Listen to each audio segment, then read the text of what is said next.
این یه دستگاه 60x80 رومیزی خونگی هست.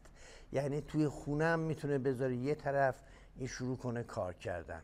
کاربریش همه چیز میتونه باشه: چوب، فلکسی، پلاستیک، آلومینیوم، برنج، طلا.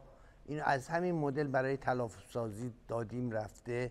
اسفندل 18002 روش میخوره. ریل و واگن 20 استیبل و محکمی داره.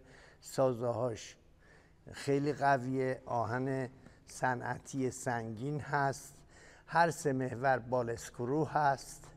یه محور یک سیستم همین اندازه رو تقویت شدهش رو با ریل و واگن 30 هم ساختیم که برای شهرستان بردم. روی برنج میخوان کار کنن، کلید زنی هست. اون قدرتمندتر از این هست چون که ریل و واگنش 30 هست، ولی همین برای همه کارها کافی هست. از این دستگاه ما خیلی ساختیم، یعنی هی میسازیم، نصف کار نرسیده مشتری میاد میبرتش. برای همه کارم بردن، برای چوب، منبت، سنگ،